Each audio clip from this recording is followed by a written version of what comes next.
Professional sports authenticators, more often known as PSA. Whatever your thoughts are about them, they are in many ways the king of the grading and authenticating space in the sports card world. But many sports card hobbyists, and seemingly a growing number over time, have become more and more frustrated with some of the things that PSA has been doing. In this video, I'm going to reflect on if I was the CEO of PSA, what are some things I would do in order to improve the customer experience and just improve their business practices overall.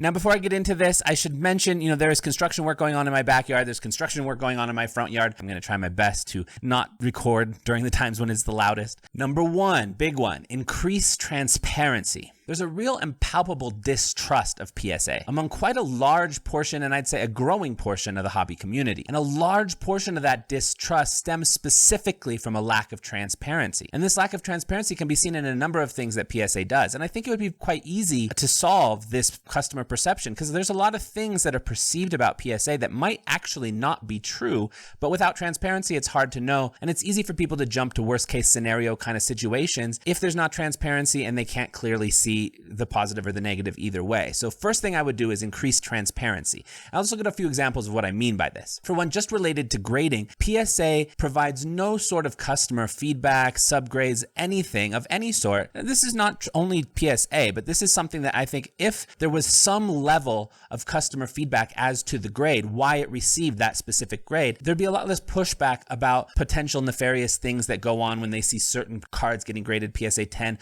others getting graded PSA 9 when you can't see the difference, or sometimes the PSA 9 looks nicer than the PSA 10. So I think because we don't know why a card receives a certain grade, there's a lack of transparency, and a lot of people might not trust that that grade is accurate. If PSA could provide even a small amount of feedback, it doesn't have to be detailed feedback, but maybe a picture. I've seen some smaller grading companies that will do a scan and just circle like where there was a small issue or something like that, even if there's something simple, or even if it's a sentence or whatever it is, so that the customer has some idea. This will increase customer trust. It will also be educating the public so that future submissions from that customer will most likely not have that same problem. So it also is a beneficial thing for the customer. So it seems like an all-around good idea. But it's not only from a customer satisfaction angle that I think PSA would benefit from being more transparent. I think it would also help their business structures themselves. So in a world where a difference between a PSA 9 and a PSA 10 can, for some cards, be multiple thousands of dollars, and there is incentive for shadiness. And without transparency, it's easy actually for some of that shadiness, if it was to, I don't know if it's happening or not, I'm not saying it is, but it could happen. There's so many graders, there's so many cards being graded, it wouldn't be that hard for a shady character to do something nefarious, for them to, work with a specific group submitter. Maybe they're an employee at PSA, they send cards to a group submitter, they do their work to make sure they get their own cards, something like this.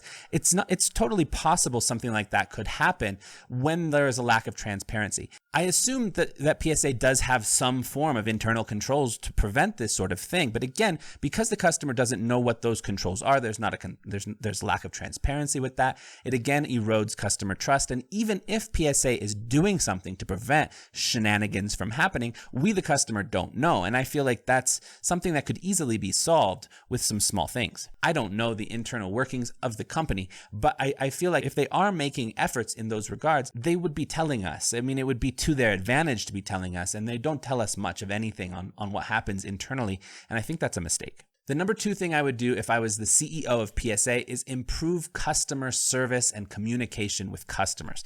This is an obvious one, and it's so strange how bad they are at it.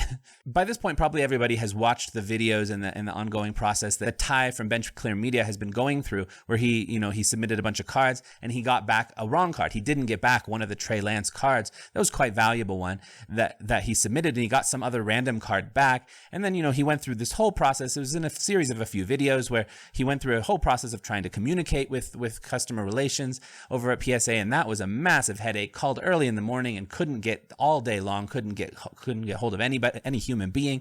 Had to wake up early the next morning. Maybe he already wakes up early, I don't know, but that's super early for me. Had to wake up and call at 7 a.m. and be put on hold to eventually get a call back that afternoon, and then went through all this trouble, this headache, this stuff that just even watching the video is just like tense. Like I hate that sort of thing, dealing with that sort of thing, but he dealt with all that sort of thing.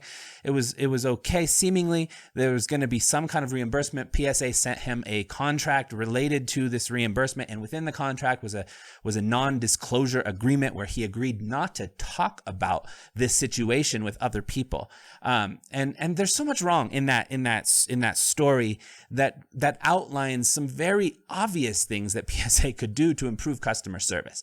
Now, for one, if it takes that long for someone to communicate with a customer service representative, one, that means PSA is making a ton of mistakes that that customers have to call them a lot. People don't want to call PSA. They're not going to unless they really have to. And if they are not, if people have to wait several days to talk to a human, that means one, there's a lot of mistakes happening. Two, clearly PSA needs more customer service representatives.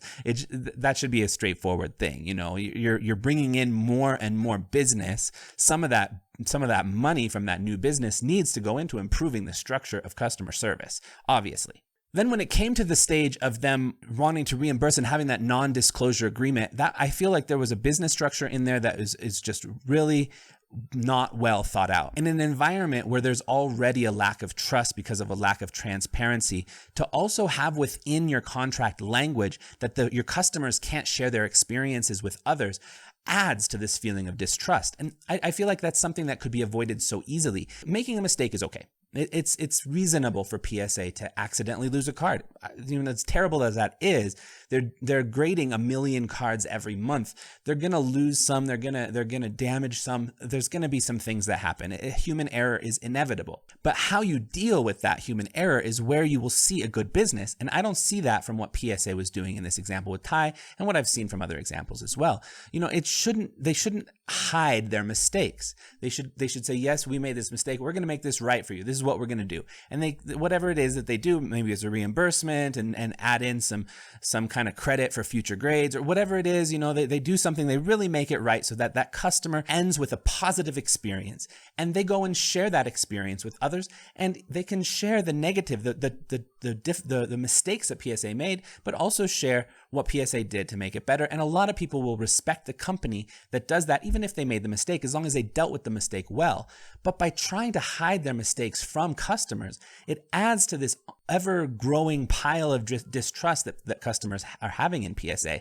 And I feel like it's because of the business structure itself. It's the way they're approaching it is causing themselves it's going to cause themselves more long-term problems than it's going to solve. And I feel like it would be such an easy change. Get rid of the non-disclosure agreement and go out of your way to go above and beyond when the mistake is on your part.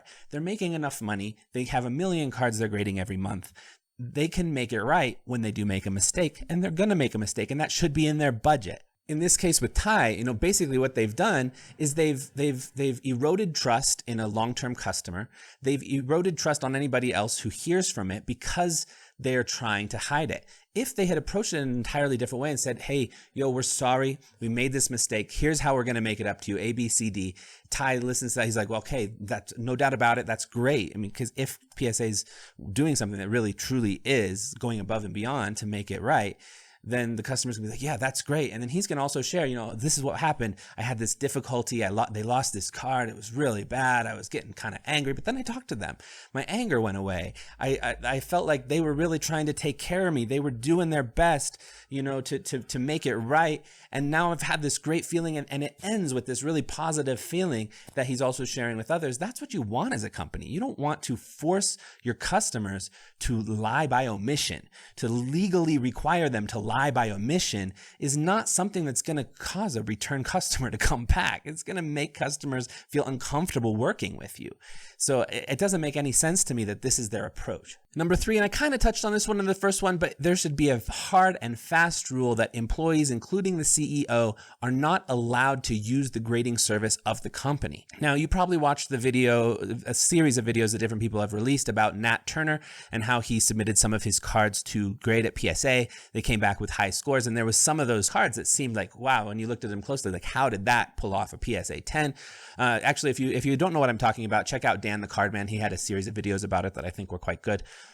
He tends to approach things a little bit more level-headedly than some of the other quote-unquote watchdogs of the hobby, and I appreciate a level-headed approach to things. The point of this was, there was all this drama created when we saw that Nat Turner was grading through his own company, because of course there would be. If the grader knows that he's grading a card that's from his boss, he has incentive, whether Nat Turner is putting any pressure on him, it doesn't matter. He has incentive to give that card a high grade if he knows who it is. Now, maybe there's processes that were underway that made it so there's no way that grader could know that was Nat Turner's cards. Maybe there's some internal processes we don't know because of a lack of transparency. However, in this particular situation, because of the hoopla, some of those cards that were being questioned were cracked and regraded. Now, when those cards were cracked and regraded, that grader now almost for sure knows that that card he is grading is Nat Turner's. It's a very rare card. There's been this huge hoopla all over social media. Somebody who works at PSA, there's a good chance they also follow sports card related content. They probably are aware of this hoopla.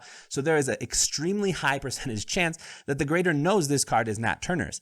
That's an obvious conflict of interest. He knows that this card is owned by the person who is paying his salary, the person that is helping him to support his family, to pay his mortgage. He has incentive. Whether Nat Turner is putting incentive on him or pressure on him, it doesn't matter, because there's still incentive for that person to grade that card higher. And that shouldn't be within a business practice. It shouldn't be structured that way. Employees, including the CEO, should not grade with PSA. Now, I know that limits their ability to participate in the hobby in the way they want, but I think that's got to just be a consequence of working for one of the big grading companies in the sports card world. They can submit their cards off to SGC. They can submit their cards off to BGS or CSG or whatever. I know it's supporting the competition, but at the same time, you have to have business structures that make integrity the go-to. The grader could be the most honest, honorable person around, but it shouldn't be that a business structure is testing that integrity. A business structure should be supporting integrity, not creating situations where there's incentive for people to not have integrity. That's the wrong kind of business structure. The fourth thing I'd do if I was the CEO of PSA is I would get rid of the upcharge thing altogether. Now, this is one thing I've talked about in some other videos, and it annoys me a lot. It feels like piracy. It feels unethical.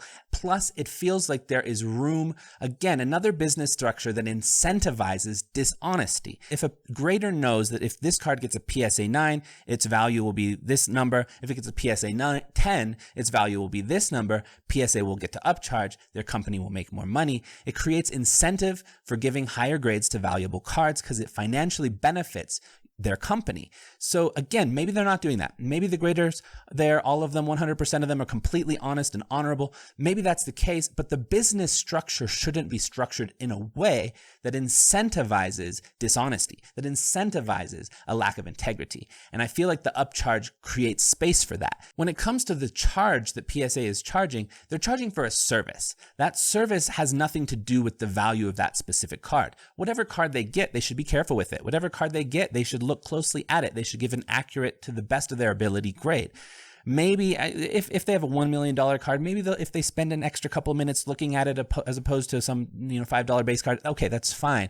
But they should still be just as careful, just as aware that they are in charge of someone else's property for a period of time, and they have to treat it with respect. But to charge more money if a card becomes more valuable it's unethical to me. It feels like robbery, like piracy. Not only does it give them financial incentive to give higher grades to more valuable cards, but it makes it possible for people to over leverage themselves. If you're grading a card, you can budget yourself. Okay, it's $18 per card. I'm going to send in 100 cards. I'm budgeting myself this amount of money.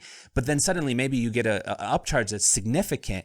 It could leverage people into difficult situations. A person should be able to budget themselves. I would even say they should just pay up front. If they're sending in 100 cards and it's $18 per card, they just pay that $1,800 and then they're done. It shouldn't come at the end. It's too much space for people to get into difficult financial situations. If it takes them 6 months to grade a card and they're not paying until after that 6 months, who knows what their financial situation is 6 months later? Maybe something happens with the stock market. Maybe something happens with the housing market. Maybe they lose their job. Suddenly, something happens and they owe all this money that if they had just paid it up front, they could budget for it. So I feel like the upcharge creates a situation that's not safe for some customers. Now I've heard it. I just heard this from a comment from, I can't remember who said it, but a comment in one of my posts about what they heard was the reason that PSA, again, this is me hearing from someone hearing, so I don't know if this is accurate, but I'm just going to share it anyway. They said that the reason that the upcharge happens is so that PSA builds kind of a fund that if they make a mistake on a card, they grade a card and it turns out later that it was a trimmed card or a fake card, or they made some mistake, that they have this fund to buy those cards back from the customers. But I would say that basically means that the customers of the high-end market especially are collectively paying for PSA's mistakes, which again does not make for good business practice. PSA should be, if they're making so many mistakes that they need to create a fund for this, then the first thing they need to do is figure out how to prevent making so many mistakes. And then the second thing is, if they do make mistakes, they should be the one taking it in the face, not the customers. If they need a fund like this, instead of charging $18 per card, charge $20 per card. If they need a little bit more money because of their business practice, I don't know what their budget looks like, but just charge it in a small charge for all these 1 million cards. I mean, they do $1 more expensive per card. That's an extra $1 million.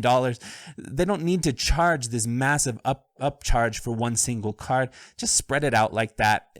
I think people would be better with that than the upcharge. The upcharge feels dishonest, and when you add it into all these other lack of transparent and lack of ethical kind of practices, it gives a feeling of thievery, and it just doesn't make sense to me as a good business practice. So when it comes down to it, really, it seems like there's the two overarching ideas is a lack of transparency and a lack of structures that support and encourage ethical behavior. It seems like if those two kind of core things were tried to built into kind of a restructure of certain elements of their business, it would help in so many ways. And so if I was CEO, that's what I would try to do, is kind of focus on those two concepts. There's a lot of other things I would do, but this video is getting kind of long, so I think I'm going to keep it at those 4 things for now. If you have any other thoughts or things you would do if you were the CEO of PSA, let us know in the comments below. But for now, peace.